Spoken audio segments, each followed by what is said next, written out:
अस्सलामुअलैकुम। कैसे हैं आप सब? अच्छे हैं ना? रोजे अच्छे जा रहे हैं ना? इंशाल्लाह अच्छे ही जाते होंगे। थोड़ी गर्मी है, सब कुछ अल्लाह ठीक करेगा इंशाल्लाह। आज मैं बना रही हूँ सैरी के लिए कोकन वाली अखनी झींगा अखनी। मगर उसके लिए मसाला जो मेरी फ्रीजर में बनाया हुआ था वही निकाली हूँ। इंशाल्लाह जब दूसरी बार बनाऊंगी तो मसाले के साथ अच्छे से आपको दिखाऊंगी। आप कैसा रोजे से थकती हूँ, टाइम नहीं उतना मिलता, तो वही मसाला निकाली हूँ। और बच्चों को चाहत हुई है कि सैरी को अपन झींगा पुलाव खाएंगे, जिसके लिए लगने वाली चीजें मैं आपको बता रही हूँ। ये मसाला है। इस मसाले में भुना हुआ खोपड़ा है, धनिया है, थोड़ा सा जीरा है, लहसुन है, अदरक है और सब गरम मसाला पिसा हुआ है।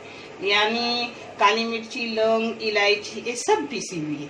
ये अखनी का मसाला है और खोपड़े वाला गोश्त इसी से हम करते हैं। अखनी भी, खोपड़े वाला गोश्त भी इसी से करते हैं। ये झींगा है आधा किलो से ज्यादा साफ की हुई। ये टमाटर 2 है छोटे छोटे।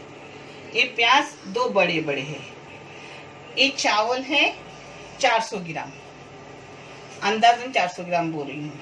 ये हल्दी है, ये मिर्ची है, क्योंकि इस मसाले में हल्दी और मिर्ची नहीं है, लाल मिर्ची पाउडर और हल्दी ये इसमें से मैं डालती हूँ बघारते हो, तब मैं आपको दिखा रही हूँ।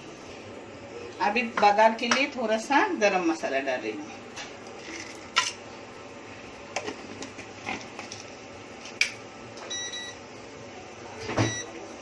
ये मेरे मरहूम माँ के तरीके की अखनी है, मैं अपने तरीके की भी आपको दिखाऊंगी। अखनी वगैरह हो तो थोड़ा घी या तेल जो भी डालते हो वो ज्यादा डालना पड़ता है, क्योंकि अच्छी लगती है। मगर आप अपने टेस्ट के मुताबिक डालो, ऐसा कुछ नहीं कि मैं ज्यादा डालूं तो कोई और डाले। ये नमक डाल रही हूँ। झींगे और चावल का एक साथ, अलग अलग नहीं डाल के, चावल डालने का दोबारा डालने की जरूरत नहीं, मैं एक साथ ही डालती हूँ। ऐसा कुछ नहीं कि अलग डालना जरूरी, क्योंकि एक साथ वो पकता है ना, इसलिए। ऐसा गुलाबी प्याज करने का, फिर थोड़ी झींगा उसमें फ्राई करने की प्याज में, फिर मसाला फ्राई करने का। जब भी अपन कोई चीज अच्छे से फ्राई करते हैं ना तो वो चीज टेस्टी भी बनती है। कोई भी भूनो, हर चीज भूनो, गोश्त हो या मसाले हो।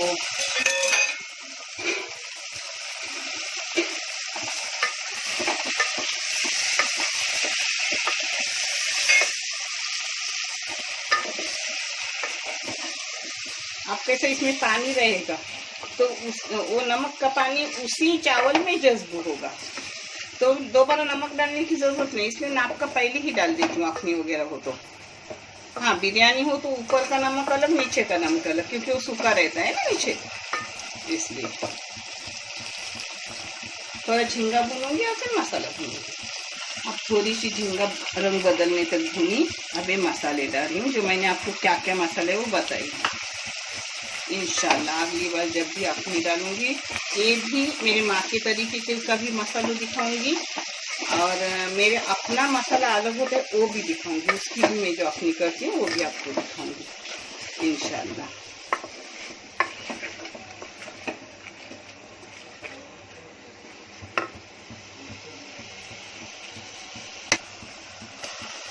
अब इसमें टमाटर जाएगा। टमाटर एकदम बारीक काटा हुआ है तो जल्दी नरम हो जाता है। मेरी बेटी ने काटा, मैं इतना बारीक नहीं काटी। आज उसने मेरा सब होने तक इधर सब प्याज वगैरह रेडी करके रखा।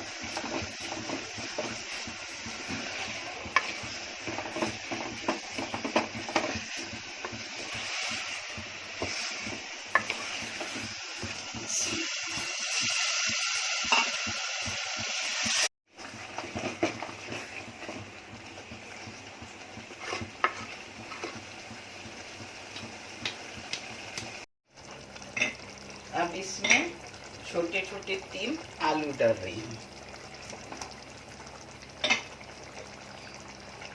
आप बोलोगे कि सैरी के टाइम कैसा ही होगा, तो आप इशा बाद सोने से पहले इतने तक बना के रखने का, और जब सुबह उठोगे तो पहले चावल डालने के और फिर दूसरे काम करने के। आपको ताजुद पढ़ना है, ताजुद पढ़ने की, और कुछ काम हो वो बाद में करने के, पहले एक करके डालने का। मेरी माँ तो इसके साथ मच्छी वगैरह तलती थी, मगर मैं नहीं तल रही हूँ क्योंकि उतना टाइम नहीं है। अब इसमें चावल जाएंगे।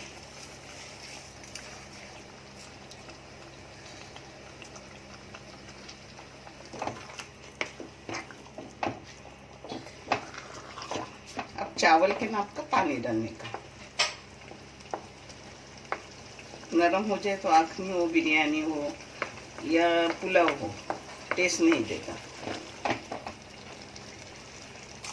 इसमें पानी डाल रही हूँ। पानी अपने चावल के मुताबिक डालने का, वो तो सबको आता है, फिर भी मैं बताती हूँ।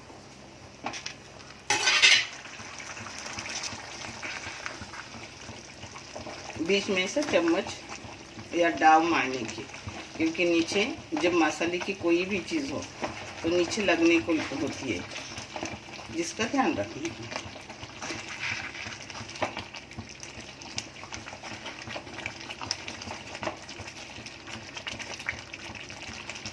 अब इसको दम पे रखूंगी 5 मिनट, और 5 मिनट के बाद मैं आपको दिखाती हूँ। आप चाहे तो इस पर कोथिंबीर मार दो, मैं नहीं मार रही हूँ, आप मार सकते हो। इस पर वजनी कोई चीज़ रखने की। 5 मिनट में अच्छे से दम आता है। उसके साथ पापड़ लो, दही लो, आराम से खाओ। ये देखो अपनी अखनी हो गई। अब हम सहरी को बैठ रहे हैं। आपको कैसी लगी अखनी वो कमेंट करके बताओ, और अच्छी लगी हो तो लाइक करो, शेयर करो, सब्सक्राइब करो, बेल बटन दबाओ। अपनी रोज की रेसिपी जाती है। मुझे बारीक चावल पसंद, इसलिए मैं बारीक चावल की करती हूँ। आप चाहे तो लॉन्ग चावल की करो, बिरयानी वाले।